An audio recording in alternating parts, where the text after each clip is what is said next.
नमस्कार दोस्तों। आजकल ये वर्ड हम बार बार सुन रहे हैं, वैक्सीन। चलिए आज हम समझने का प्रयास करेंगे कि वैक्सीन होता क्या है। तो वैक्सीन को समझने के लिए हमें थोड़ा समझना पड़ेगा पैथोजेंस को। पैथोजन मतलब किसी भी प्रकार का रोगाणु, मुख्यतः सूक्ष्म जीव या माइक्रो ऑर्गेनिज्म जो हमें सामान्यतः दिखाई नहीं देते क्योंकि उनका आकार बहुत छोटा होता है। तो ऐसा कोई भी सूक्ष्म जीव जो हमारे बॉडी में एंटर करता है और फिर किसी तरह की बीमारी पैदा करता है, उसे हम रोगाणु कहते हैं या फिर हम उसे कहते हैं पैथोजेंस। किसी भी पैथोजन के बेसिकली दो हाथ होते हैं या फिर हम कहें दो मुख्य प्रॉपर्टीज होती है। और वो दो मुख्य प्रॉपर्टीज क्या होती है कि every pathogen is carrying the property of pathogenicity. Pathogenicity पहला हाथ, और दूसरा है इम्यूनोजेनिसिटी। इम्यूनोजेनिसिटी, अब ये दो हाथ करते क्या हैं? Pathogenicity is responsible for causing the disease. वो जो बीमारी पैदा करता है, वो पर्टिकुलर माइक्रो ऑर्गेनिज्म, उस बीमारी को पैदा करने की ताकत या उसकी क्षमता या उसके गुण को हम कहते हैं पैथोजेनिसिटी। और इसका दूसरा जो गुण है इम्यूनोजेनिसिटी, वो क्या करता है? वो हमारे बॉडी के इम्यून सिस्टम को, इम्यून सिस्टम मीन्स हमारे बॉडी की रोग प्रतिरोधक क्षमता को एक्टिवेट करता है। अब जो पैथोजेनिसिटी है या जो बीमारी पैदा करने की ताकत है उस पैथोजन की, उसकी वजह से वो हमारे शरीर में बीमारी पैदा करेगा। उस पर्टिकुलर बीमारी के सिम्टम्स हमें दिखाई देंगे हमारी बॉडी में। दूसरी ओर क्योंकि वो एक फॉरेन पार्टिकल है, मतलब शरीर का हिस्सा नहीं है, बाहर से एंटर हुआ है, तो उसको हम फॉरेन पार्टिकल, फॉरेन सब्सटेंस या फिर एंटीजन कहते हैं। तो हमारा इम्यून सिस्टम उसके अगेंस्ट काम करना चालू करेगा, तो वो एक्टिवेट करेगा हमारे इम्यून सिस्टम को। और इम्यून सिस्टम फिर इस पर्टिकुलर पैथोजन या रोगाणु के कैरेक्टरिस्टिक्स को या उसके अगेंस्ट इंफॉर्मेशन को इकट्ठा करेगी कि उसको किल कैसे किया जा सकता है। और accordingly it will form antibodies, और उसके अकॉर्डिंग फिर वो एंटीबॉडीज बनाएगा, और वो एंटीबॉडीज फिर जाकर उस पर्टिकुलर पैथोजन को किल करेगी।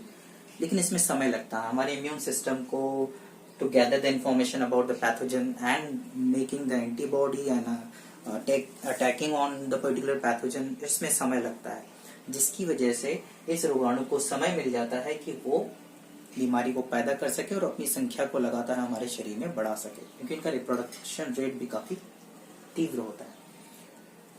अब इसका समाधान क्या?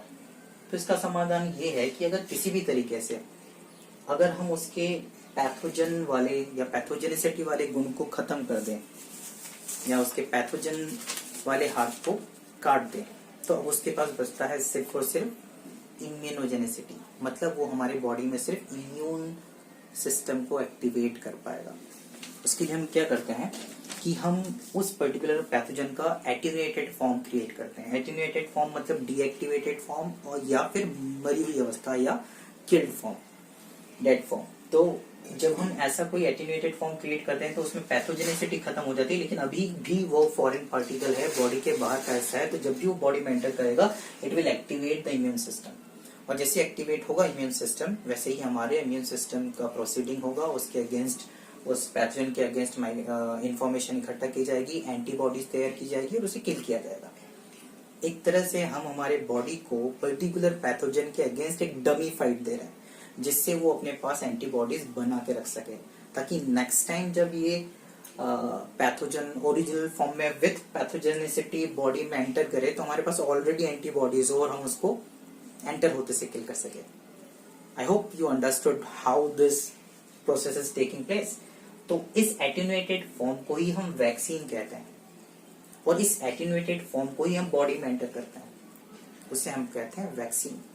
अब जब वैक्सीन बॉडी में एंटर होता है, एग्जाम्पल है पोलियो ड्रॉप जो हम लेते हैं, वो एक्चुअली पोलियो वायरस का ही एटीन्यूएटेड फॉर्म हम लेते हैं या बच्चों को देते हैं, जिससे बच्चों की बॉडी में इम्यून सिस्टम एक्टिवेट होकर उस पर्टिकुलर पोलियो वायरस के अगेंस्ट इम्यूनिटी डेवलप हो जाती है, एंटीबॉडीज तैयार हो जाती है। तो एक्चुअल में जब पोलियो वायरस बॉडी में एंटर होगा तो बच्चे की बॉडी में ऑलरेडी वो एंटीबॉडीज होंगी जो पोलियो वायरस को किल कर सके।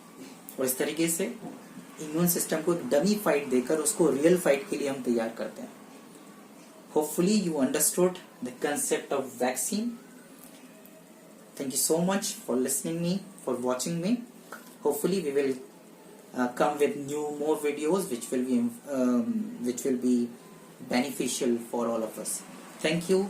Stay blessed. Take care of yourself. Thank you.